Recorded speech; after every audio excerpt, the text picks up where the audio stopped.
Thus have I heard on one occasion the Blessed One was living at Sawati in Jeta's Grove, Anathapindika's Park. There the Venerable Sariputta addressed the monks thus: Friends, Sariputta, friends,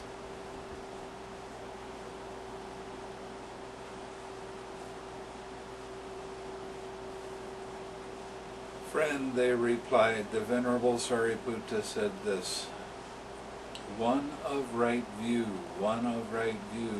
is said, friends. In what way is a noble disciple one of right view? Whose view is straight, who has perfect confidence in the Dhamma, and has arrived at this true Dhamma. Indeed, friend, we would come from far away to learn from the Venerable Sariputta the meaning of this statement. It would be good if the Venerable Sariputta would explain the meaning of this statement. Having heard it from him, the monks will remember it. Then, friends, listen and attend closely to what I shall say.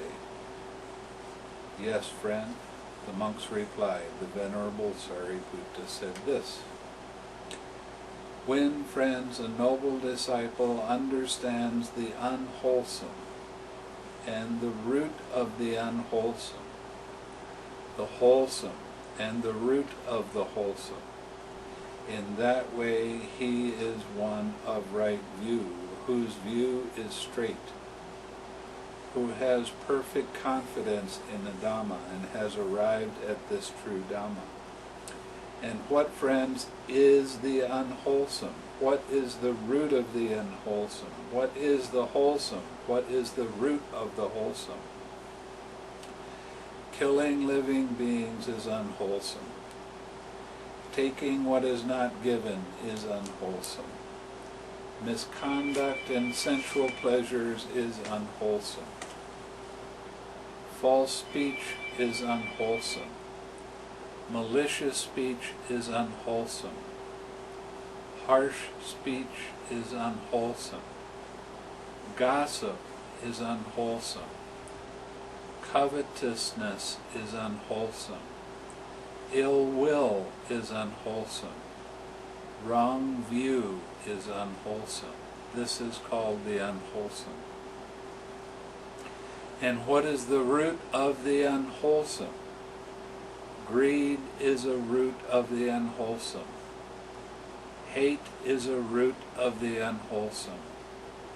Delusion is a root of the unwholesome. This is called the root of the unwholesome. And what is the wholesome? Abstention from killing living beings is wholesome.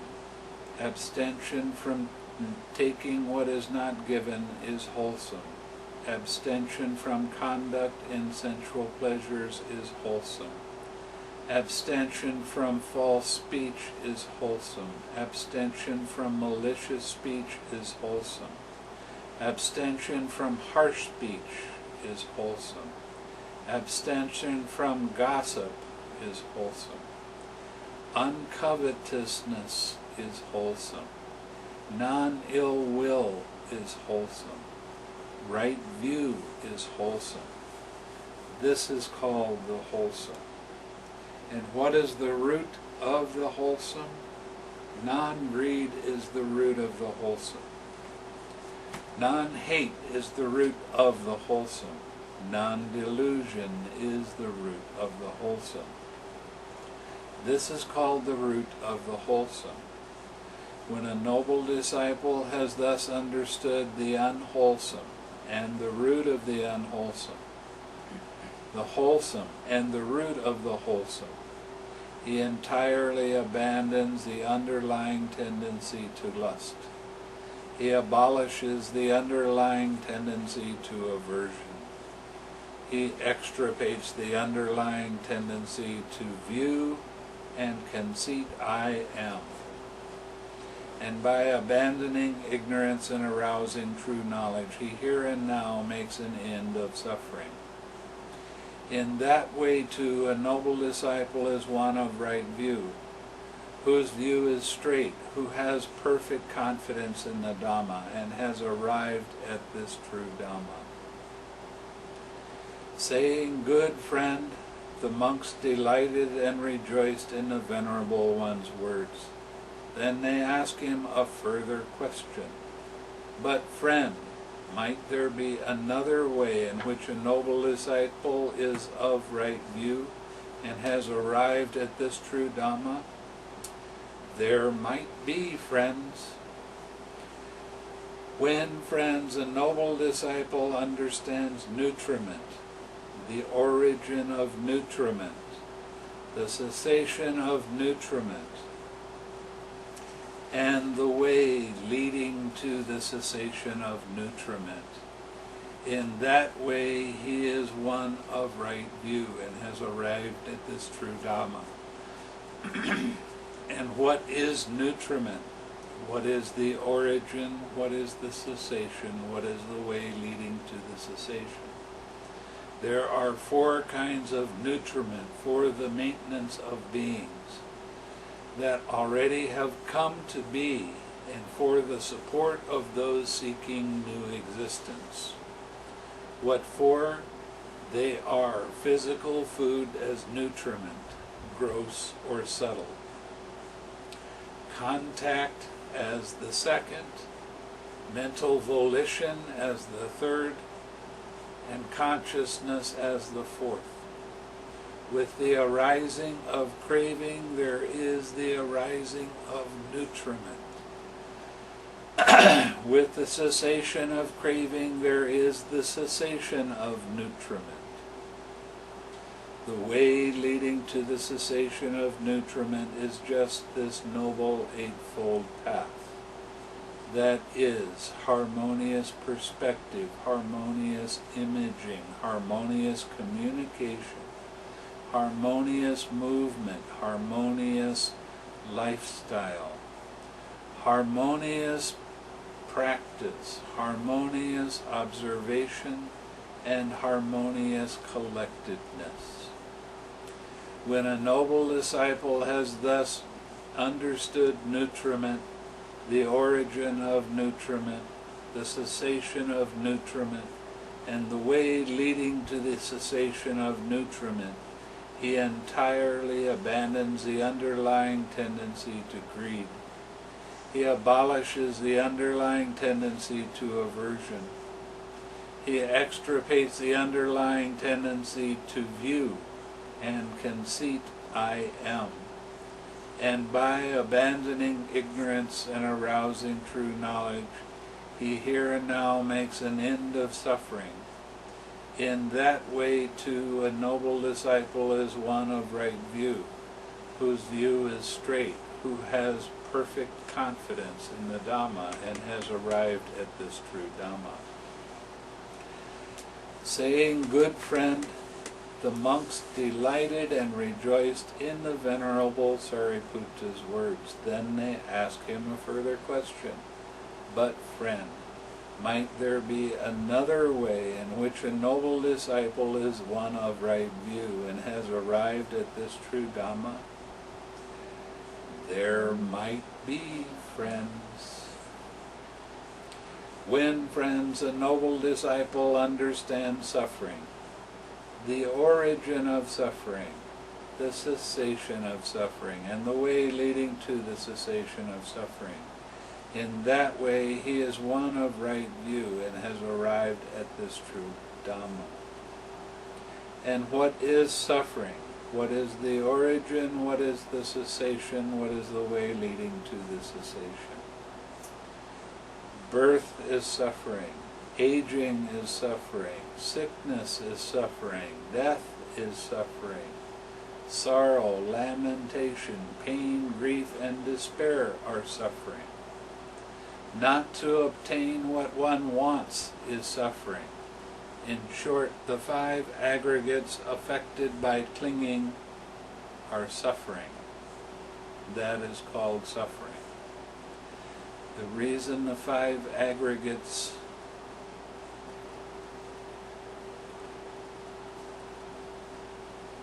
affected by clinging are suffering is because they're affected by clinging. And what is clinging?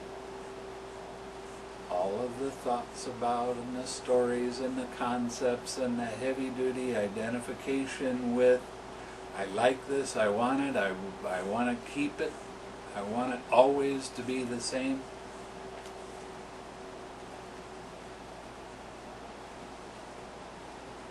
And identifying with those thoughts and feelings personally. If craving does not arise, clinging will not come to be. This is why I'm trying to get you to go deeper in your practice and see what happens before your mind starts wobbling a little bit. And the way you attain that is by seeing the slight wobble and relax right then, and eventually you'll go deeper. It is a natural process. You don't have to put quite so much effort into it. And what is the origin of suffering? It is craving, which brings renewal of being, is accompanied by delight and lust, and delights in this and that. Now this is one definition of craving. It's not always about delights in this and that. It's also has aversion to this and that, and trying to stop it from coming up. That is craving for sensual pleasures, craving for being, craving for non-being. This is called the origin of suffering. What is the cessation of suffering? It is the remainderless fading away and ceasing, the giving up, relinquishing, letting go, and rejecting of that same craving. What are your instructions in the meditation? Whenever your mind starts to wobble a little bit and you see that, you let go of that distraction and relax right then. What are you doing when you relax? You're letting go of the craving. Right as soon as you let go of the craving, you'll notice your mind is very clear, your mind is very bright, your mind is very alert. There's no thoughts in it.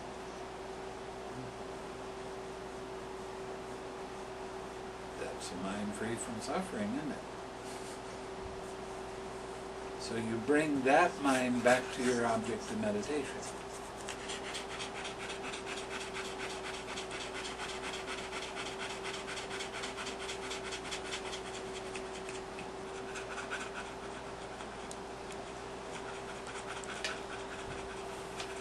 And what is the way leading to the cessation of suffering?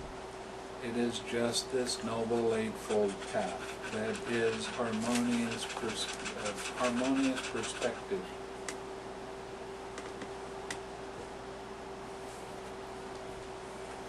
Harmonious imaging.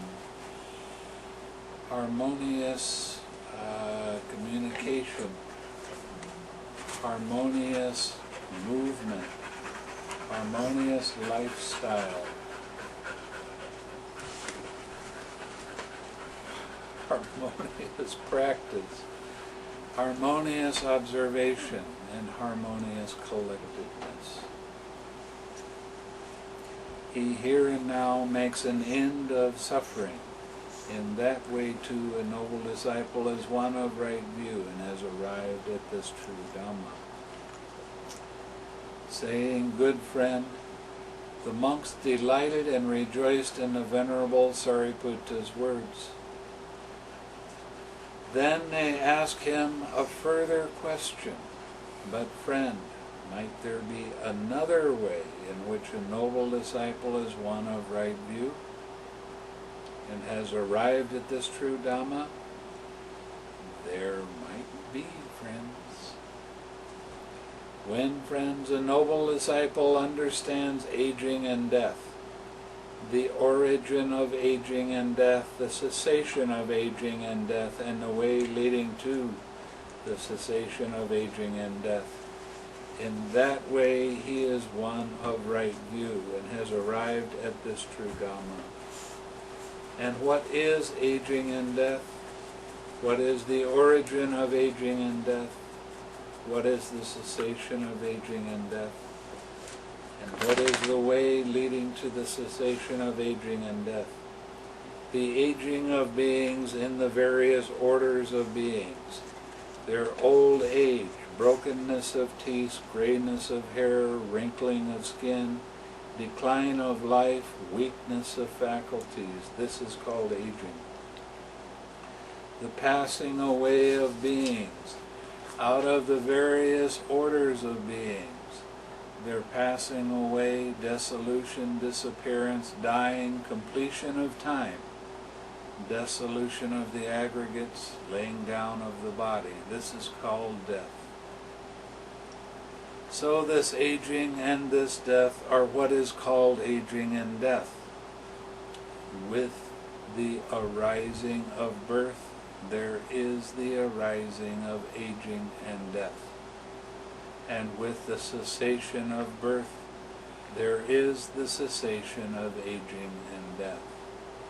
The way leading to the cessation of aging and death is just this Noble Eightfold Path.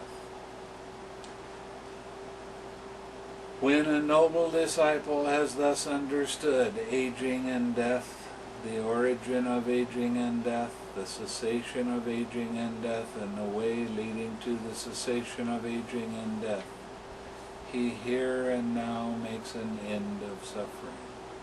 In that way too, a noble disciple is one of right view and has arrived at this true Dhamma. Saying, "Good friend," the monks delighted and rejoiced in the Venerable Sariputta's words. Then they asked him a further question, "But friend, might there be another way in which a noble disciple is one of right view and has arrived at this true Dhamma?" There might be, friends. When, friends, a noble disciple understands birth, the origin of birth, the cessation of birth, and the way leading to the cessation of birth, in that way he is one of right view and has arrived at this true Dhamma. What is birth? What is the origin? What is the cessation? What is the way leading to the cessation? The birth of beings in the various orders of beings, their coming to birth, precipitation in the womb, generation, manifestation of the aggregates, obtaining of the bases of contact. This is called birth. With the arising of habitual tendency, there is the arising of birth. With the cessation of habitual tendency, there is the cessation of birth. The way leading to the cessation of birth is just this Noble Eightfold Path. When a noble disciple has thus understood birth, the origin, the cessation, and the way leading to the cessation, he here and now makes an end of suffering. In that way too, a noble disciple is one of right view and has arrived at this true Dhamma.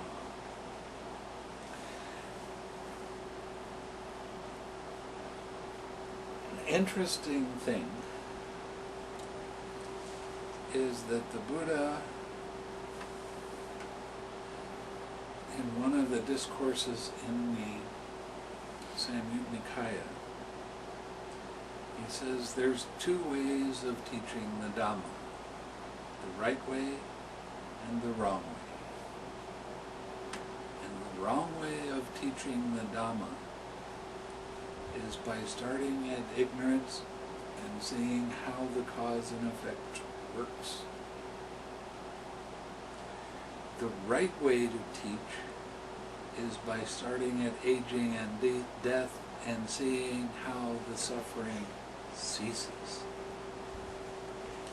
What's happening in almost all of the countries these days that have Buddhism is they're focusing on suffering, and they're leaving the cessation of suffering alone. And that's really a problem, because it's changed. The First Noble Truth has changed from there is suffering to all life is suffering. Everything is suffering. And that's not necessarily true. You sit in a jhana, that's a pleasant abiding here and now. Is that suffering? I don't think so. What is the cause of suffering? Craving. What do you let go of when you relax? Craving. What do you experience? The cessation of the suffering. Even though it might just be brief.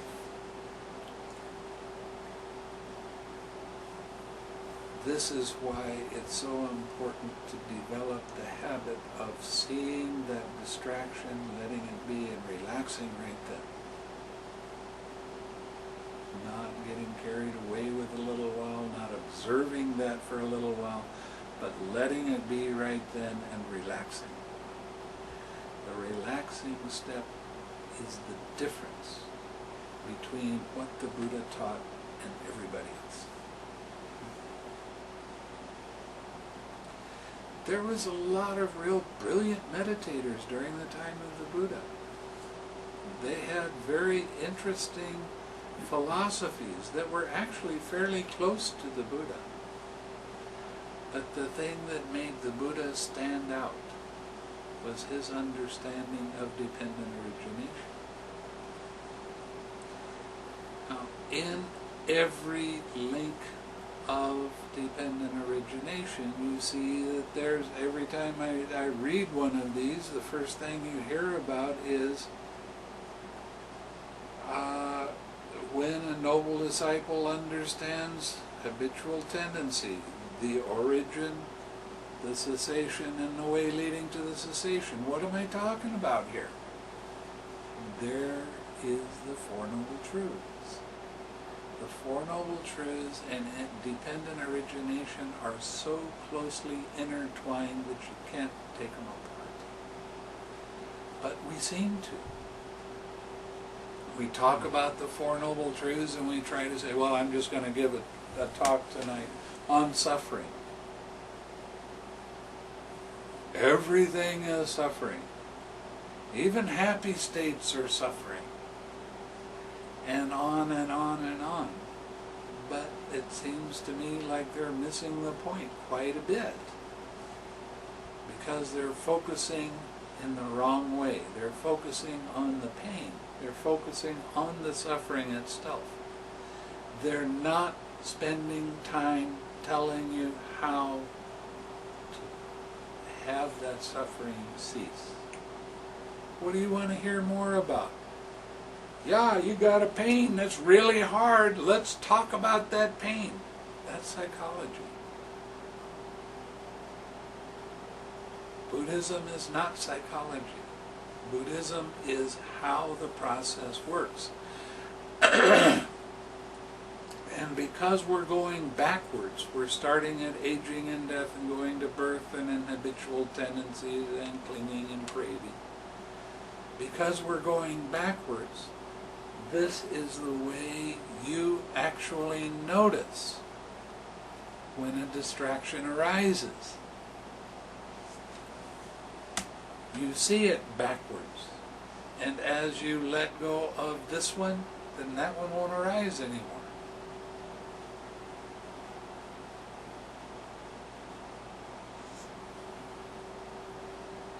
Every link in dependent origination is influenced by craving.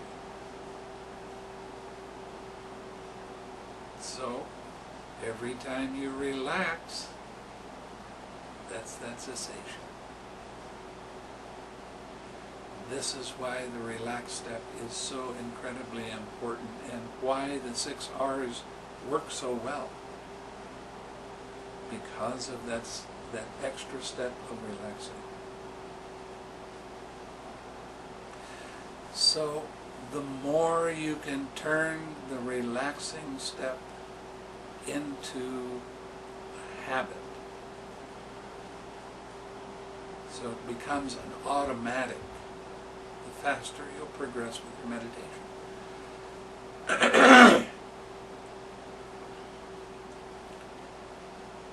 This is really, really important. And this step has been left out for I don't know how many years in the instructions by most meditation teachers. And the thing that's really odd is that it's so plain in the instructions, but nobody seems to pay attention to it. I mean, it says on the in-breath you tranquilize your bodily formation. On the out-breath you tranquilize your bodily formation. How much plainer can you get? But nobody pays attention to that extra step. And that extra step is the one that changes the entire meditation. So that you will be able to see and recognize the different links of dependent origination as they come up. That's the whole point of doing the meditation. To teach yourself how this process really does work. And you're teaching yourself. I'm not teaching. You're going through the direct experience and you're seeing the importance of relaxing and smiling and coming back to your object of meditation. As you see the importance of that more and more, your progress starts to pick up. It gets better. And then you start seeing more and more things that you never even dreamed that were there. This is why this particular way of this discourse is so important, because it's showing you the right way to practice.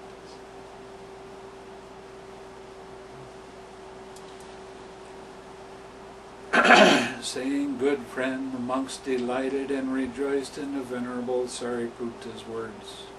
Then they ask him a further question. But friend, might there be another way in which a noble disciple is one of right view and has arrived at this true Dhamma?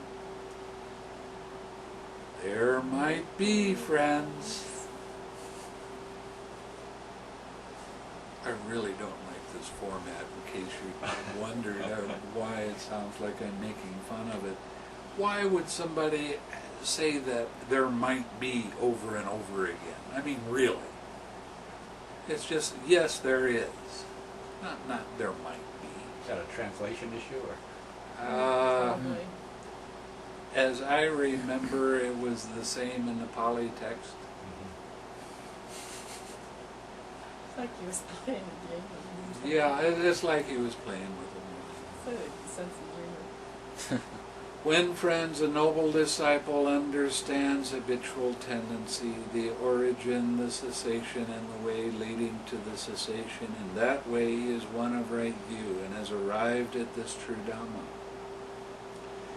And what is habitual tendency? What is the origin? What is the cessation? What is the way leading to the cessation? There are these 3 kinds of habitual tendency: the sense sphere being, the fine material being, and the immaterial being. With the arising of clinging, there is the arising of habitual tendency. With the cessation of clinging, there is the cessation of habitual tendency, and the way leading to the cessation of habitual tendency is just this Noble Eightfold Path.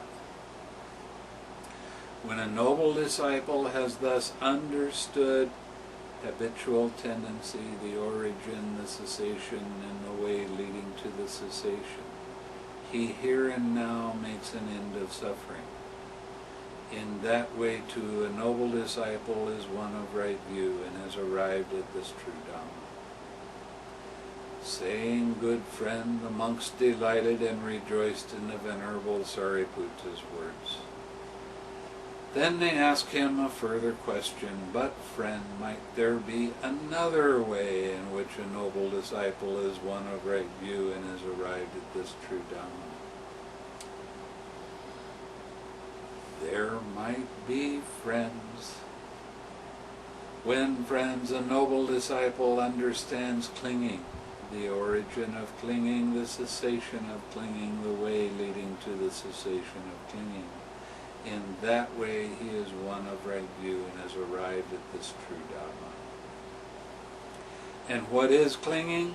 What is the origin? What is the cessation? And what is the way leading to the cessation? There are these four kinds of clinging. Clinging to sensual pleasure, clinging to views, clinging to rules and observances, and clinging to a doctrine of the self.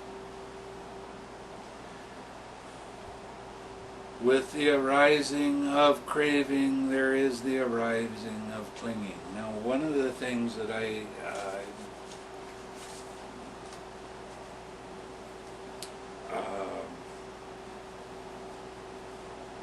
change for practical reasons. I say clinging is a thinking about. That's your stories, your concepts, your ideas, your opinions. Okay, that all of that is lumped in with clinging to views. And the big one is the clinging to the idea that everything is personal. And that's where we really get caught up. And that's where we try to control feelings with thoughts, or with our concepts, or with our ideas, whatever you want to, with the story. So the more you think about a feeling, the bigger and intense the feeling comes. As you let go of the thoughts and relax, then the feeling becomes just a feeling, and it's not yours personally anymore. And that's a very necessary part for the realization that everything that arises is impersonal. Every thought, every feeling, every sensation, every concept, every opinion, every idea that we have really is part of an impersonal process. But we really get attached, especially to our own views. This is the way I think it works. You hear that big I in there? That's the problem with the views. It's because we start identifying with them and taking them very personally. And then we wind up defending our views and putting down other people's views. And such is the state of the world right now.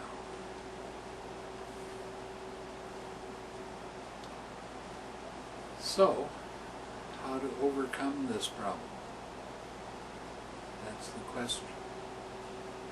And you can't overcome it for anybody else. The only person that can overcome the problem of being attached to your opinions and your views is you. Again, that's why I'm not your teacher. You're teaching this stuff to yourself. I can guide you along and make sure you stay on the path. But that's all I'm doing. This is why there's so much importance in having the hindrances arise. Seeing the hindrances for what they really are. Just part of some impersonal nonsense coming up because of past actions. What are you going to do with it right now? Allow it to be relaxed, come back to your object of meditation after smiling. Then your mind gets pulled back. How did that happen? That's the importance of the hindrance. Because it's showing you the dependent origination, and it's showing you how this process actually does work. And when you see right before you really get pulled away for a period of time, there's something else that comes up, then the next time you've let go and come back and you get distraction, then you see that and let go right then. And you keep letting go more and more quickly, more and more easily. You start staying on your object of meditation for longer periods of time. Easy, right?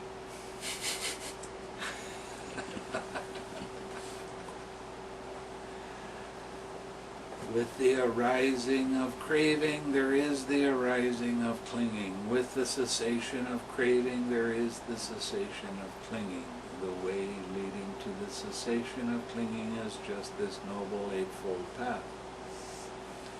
When a noble disciple is thus understood clinging, the origin, the cessation, and the way leading to the cessation, he here and now makes an end of suffering. In that way too, a noble disciple is one of right view and has arrived at this true Dhamma. Saying, good friend, the monks delighted and rejoiced in the Venerable Sariputta's words. Then they asked him a further question. But, friend, might there be another way in which a noble disciple is one of right view and has arrived at this true Dhamma? Take a guess. There might be. There might be, friends. When, friends, a noble disciple understands craving, the origin, the cessation, and the way leading to the cessation. In that way, he is one of right view and has arrived at this true doctrine. And what is craving? What is the origin? What is the cessation? What is the way leading to the cessation? There are these 6 classes of craving. Now this is an interesting thing. I don't know if you noticed when I was doing the 6 sets of 6, we stopped at eye craving, ear craving, and clinging doesn't have the 6 sense bases in it anymore. So you don't call it eye clinging. It's just because this is where your views are, this is where your opinions are, and all of that. And this is your story about why. So it doesn't directly, it's not directly affected by the 6 sense bases. When you get to craving, that's the end of it.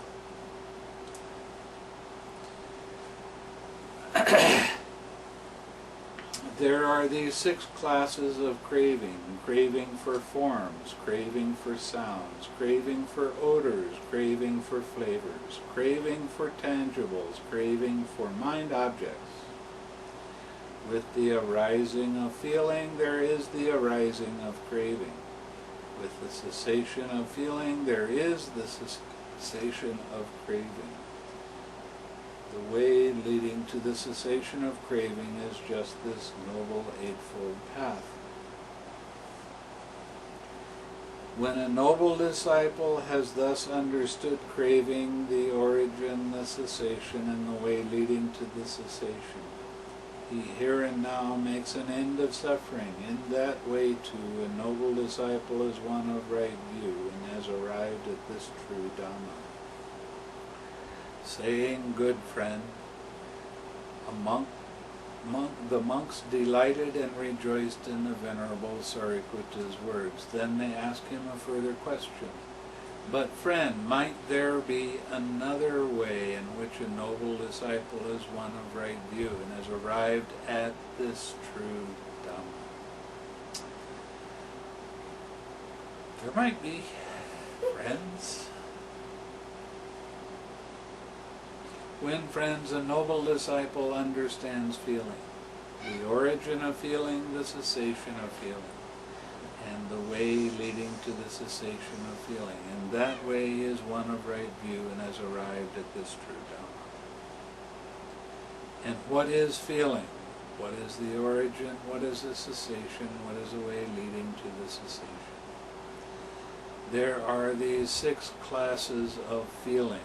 Feeling born of eye contact, feeling born of ear contact, feeling born of nose contact, feeling born of tongue contact, feeling born of body contact, feeling born of mind contact.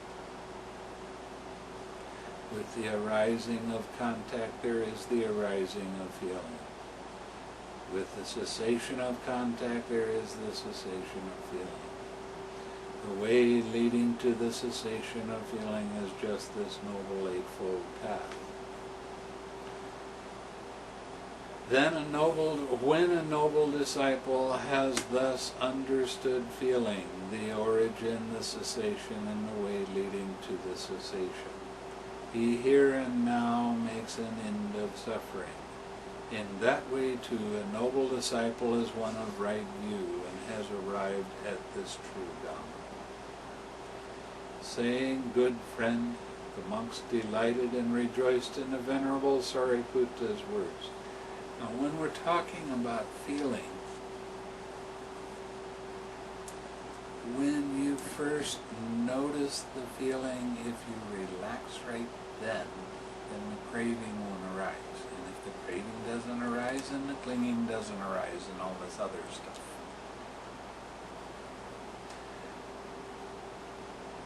The link between feeling and craving is very important. Craving is actually the weak link in dependent origination. Why? Because you can notice it more easily than you can any other of the different parts of the dependent origination. Because it always manifests as tension and tightness. Always. So it's most easy to recognize. That's why it's considered to be the weak link. And also, the craving arises at each one of the links of dependent origination. So every time a different aspect of the dependent origination arises, there is some tension and tightness there. So you need to relax. And it gets subtle. There's no getting around it. It gets really subtle. That's why you try to keep your meditation going all the time, so that you can get to those states that are so quiet that you can see the subtleness in the little tiny things. Don't take breaks just to go think about this or that. Keep your meditation going. That's how you're going to progress the fastest.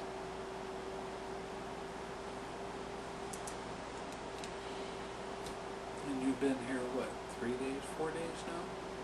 You got 3 more days before our hajj. 7 days, right? Right. No problem. It can happen very fast. Believe me, it can. Saying, good friend, the monks delighted and rejoiced in the Venerable Sariputta's words. Then they asked him a further question. But, friend, might there be another way, in which a noble disciple is one of right view and has arrived at this true Dhamma? There might be, friends. When, friends, a noble disciple understands contact, the origin of contact, the cessation of contact, the way leading to the cessation of contact. In that way he is one of right view and has arrived at this true Dhamma. What is contact? What is the origin? What is the cessation? What is the way leading to the cessation? There are these 6 classes of contact. Eye contact, ear contact, nose contact, tongue contact, body contact, and mind contact. With the arising of the sixfold base, there is the arising of contact. With the cessation of the sixfold base, there is the cessation of contact. The way leading to the cessation of contact is just this Noble Eightfold Path. When a noble disciple has thus understood contact, the origin of contact, the cessation, and the way leading to the cessation, he here and now makes an end of suffering. In that way, too, a noble disciple is one of right view and has arrived at this truth. Saying, good friend, the monks delighted and rejoiced in the Venerable Sariputta's words. Then they asked him a further question. But friend, might there be another way in which a noble disciple is one of right view and has arrived at this true Dhamma? There might be, friends. When, friends, a noble disciple understands the sixfold base, the origin of the sixfold base, the cessation of the sixfold base, and the way leading to the cessation of the sixfold base. In that way is one of right view and has arrived at this true Dhamma. And what is the sixfold base? What is the origin, the cessation, and the way leading to the cessation? To the cessation? There are these 6 bases: the eye base, the ear base, the nose base, the tongue base, the body base, and the mind base. With the arising of mentality, materiality, there is the arising of the sixfold base. With the cessation of mentality, materiality, there is the cessation of the sixfold base. The way leading to the cessation of the sixfold base is just this Noble Eightfold Path. When a noble disciple has thus understood the sixfold base, the origin, the cessation, and the way leading to the cessation, he here and now makes an end of suffering. In that way, too, a noble disciple is one of right view and has arrived at this true Dhamma. Saying, good friends, good friend, the monks delighted and rejoiced in the Venerable Sariputta's words. Then they asked him a further question. But friend, might there be another way in which a noble disciple is one of right view and has arrived at this true Dhamma? There might be, friends.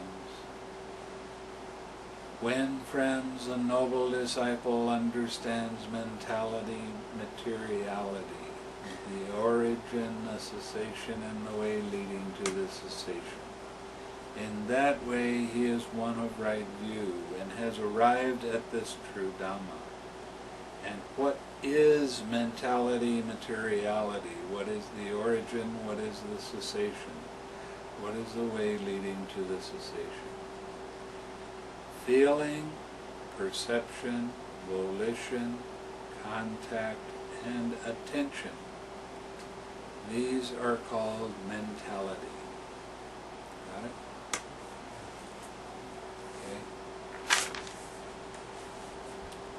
feeling, perception, volition, contact, and attention.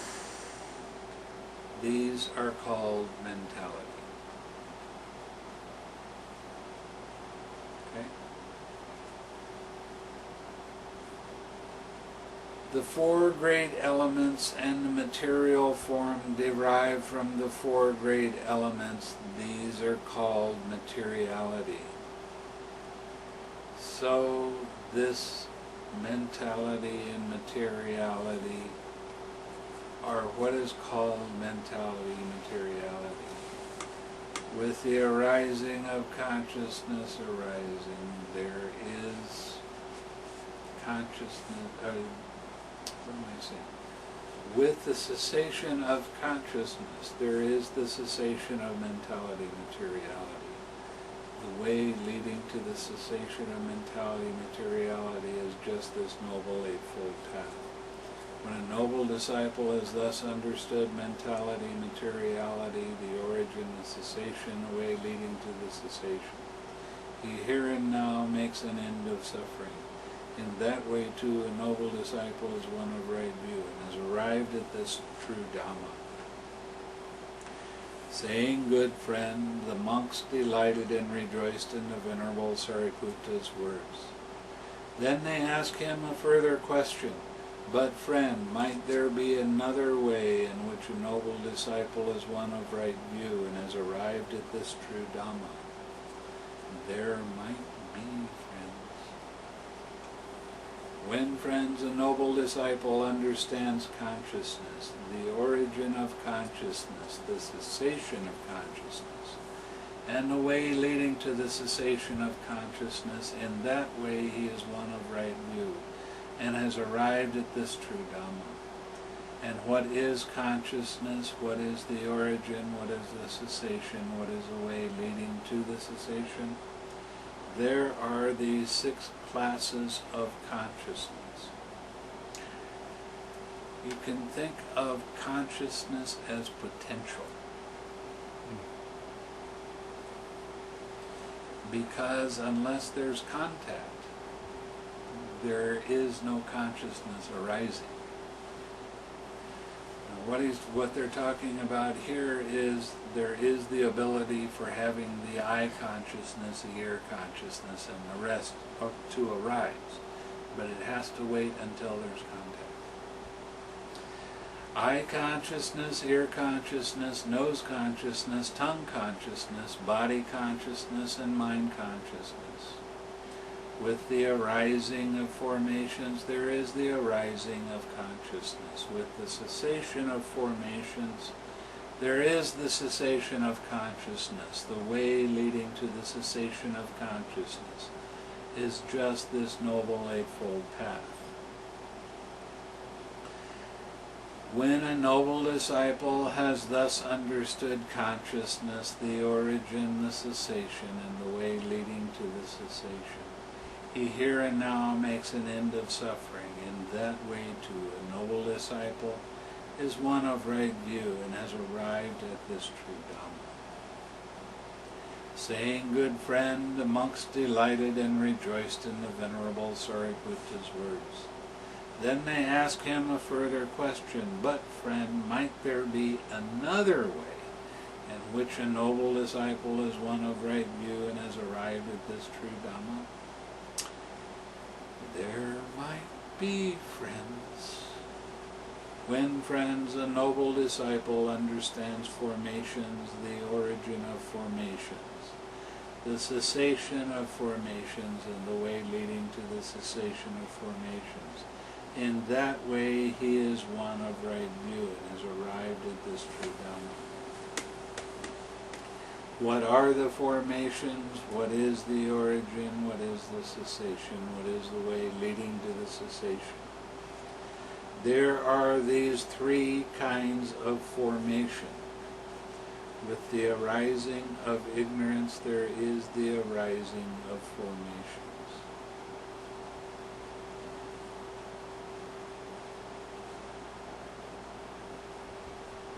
What are the 3 kinds of formations?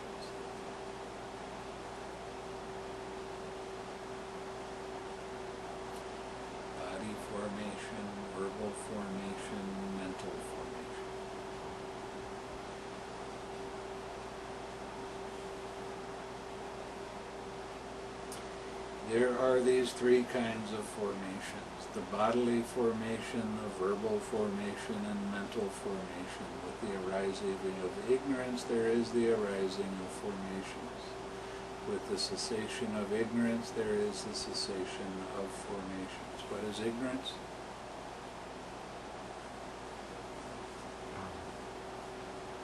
Not seeing Not seeing what?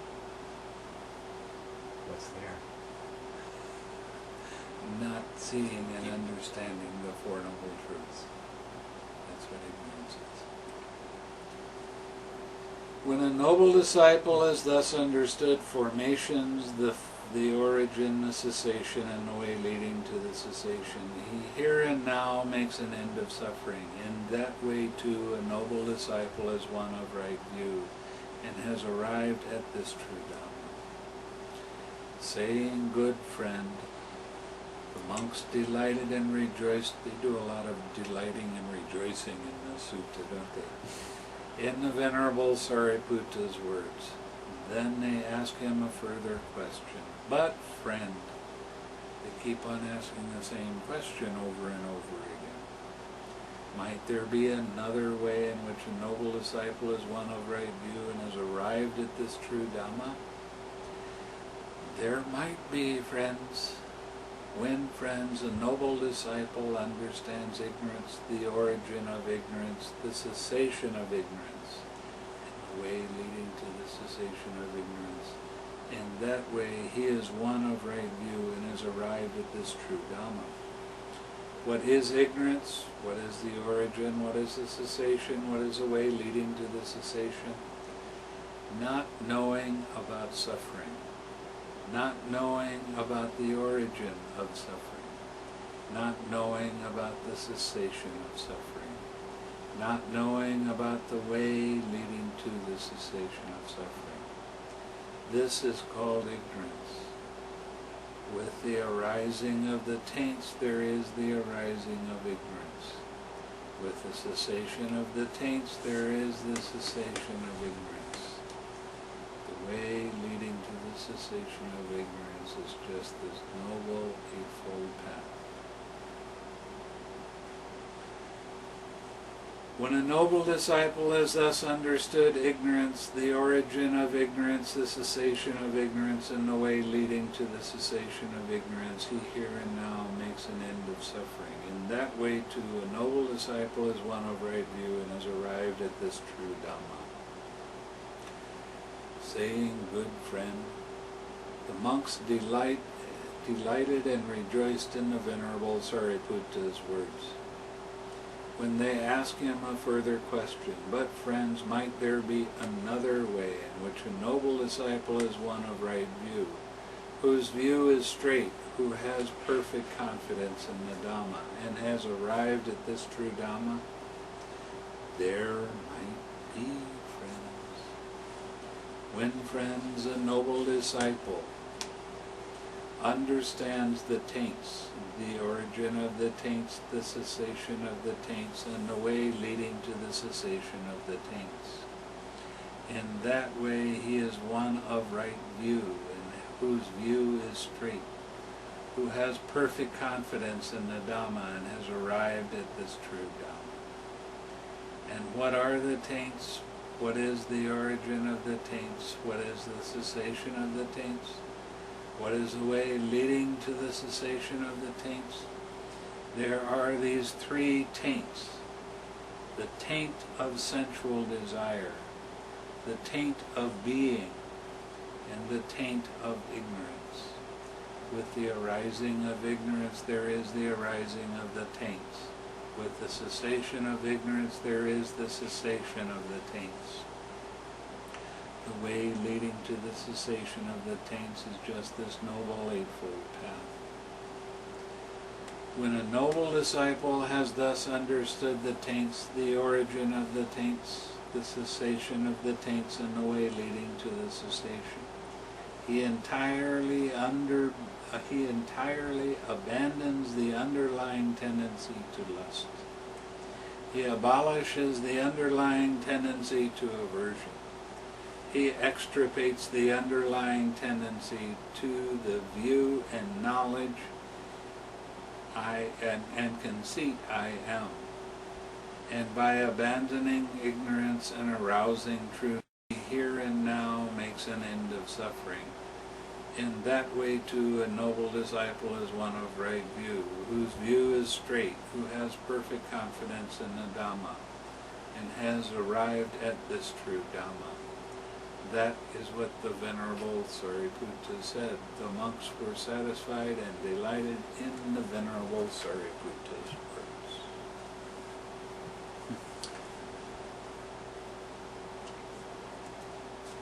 So that's exactly how dependent origination works. Exactly. Precisely. Can't get any closer than that. And the trick is to be able to see it for yourself and to understand it, because that is the way that you attain Nibbana, through the understanding of how this whole process works. And I know that there are some people that teach impermanent suffering and not self is the way to attain Nibbana. But you can see one or all of those links without ever seeing dependent origination. But when you see dependent origination, you always see these links. So it's a real interesting phenomenon to be able to delve deeper in your practice and see how the process works, and to be able to catch it more and more quickly and more easily as your mind gets more calm and peaceful and composed. Got any questions? Alright. Go ahead. So, let's say somebody sees, attains Nibbana, do they change, or, Yes. like, okay, that's what I was figuring. Like, they're still... But the real change, see, one of the things that happens when we start talking about Nibbana, that's the big cloud in the sky everybody's reaching for. But you will have the opportunity to attain Nibbana, and that is called gaining path knowledge. But the real personality change doesn't occur until you have fruition knowledge. And fruition knowledge is, again, seeing the cessation of perception and feeling, seeing dependent origination arise and pass away again, and then having another experience of Nibbana. And that's called the fruition. When you talk about the good qualities of the Buddha, Dhamma, and the Sangha, when you're talking about the kind of individuals that are worthy of gifts and veneration, there are these 8 kinds of individuals. That is Sotapanna and Sotapanna with fruition, Saktagami and Saktagami with fruition, Anagami and Anagami with fruition, Arahat and Arahat with fruition. It might happen fast for you, it might happen slow. It might be a few years before you get to the fruition. Now there is a sutta that talks about this, and the importance of, if you have this attainment, you need to keep your precepts very, very closely. You don't go back into the way you used to be, or you can lose the attainment. So it's not permanent? Not until there's fruition. Okay. So when you jump in the stream, you don't automatically come out the other side.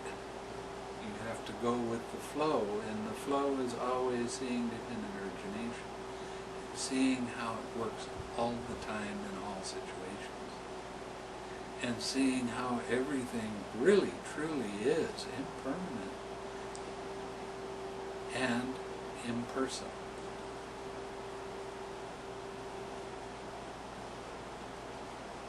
So, even though you have the attainment of Nibbana, you still have some work to do.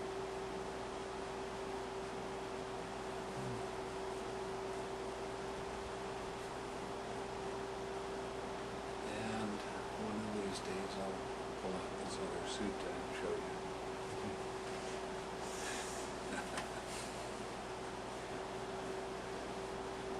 So you go through some slight change at first, yes you do. I mean, you walk around smiling for a while. And it's really quite an interesting experience. And then as you start getting used to it, that's when your work really needs to take off and continue.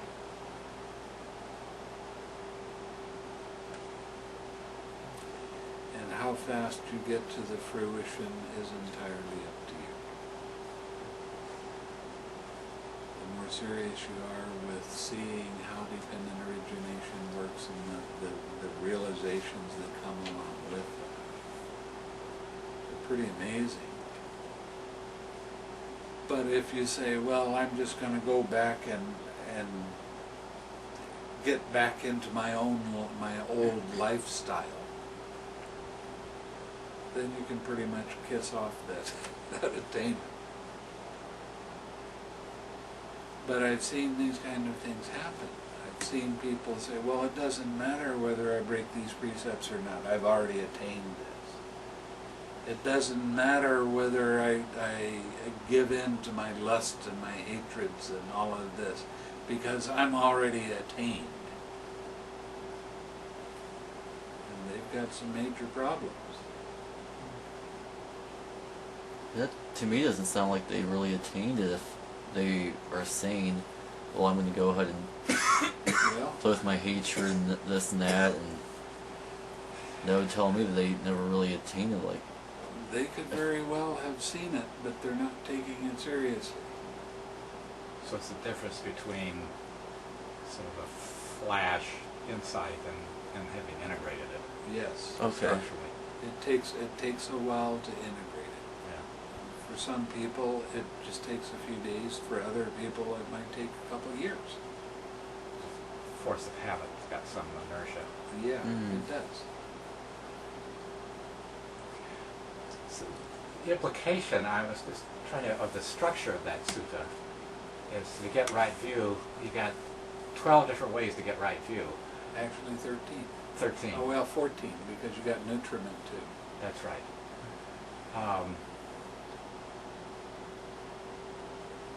But another way of looking at it is the right view, you need all 14 to say it. Yeah. Okay. Because each time he said, well, is there another way you can get right view? So, well, this is another way, but no, but really what it's talking about is this is another part of right view. Yeah. It's not another way of getting it, it's just another part of it. There might be, friends. so it's kind of like a TV screen. You see the little dots, and then when you put all the little dots together, you sort of see the complete picture. Yeah. So it'd be like all 14 dots. Once you see all 14, you can see the complete picture. And that's in this presentation. So, In the Upanishad Sutta, you can get 23. Yes, that's my bet. so do you think these talks were originally given in that particular form and structure? I think a lot of them are very close. Because from our perspective, it seems like so highly. It's a drill. Yeah. You know, it was a drill. And I cut out a lot of the dots. You didn't notice that.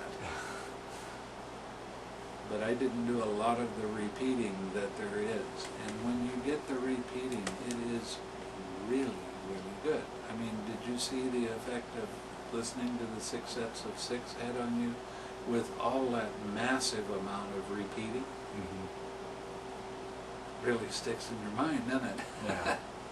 And that's the way the Buddha did it. He was doing it, and he was, everybody during that time, they had written language, but they didn't like written language very much.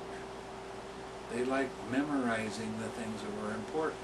So they needed to hear everything 3 times. Because you really got it when you hear it 3 times.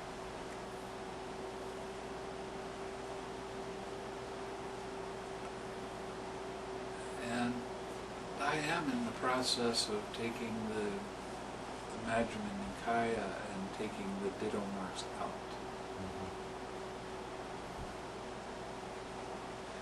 And then I want to propose to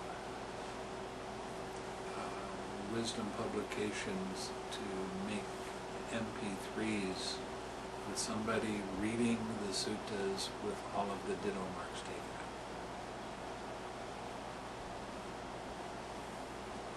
And you're not going to hear my voice doing that. I don't read well enough. My dyslexia keeps on jumping around. Yeah. We'll try for Morgan Freeman. James Earl Jones. Yeah. James Earl. James Earl Jones is a stutterer. I know. George Bush. He's worse than I am.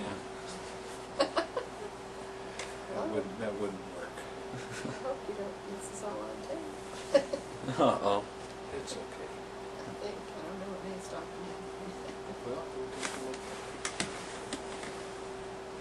Is it still going? Got this. We got juice. Okay, let's share some merit.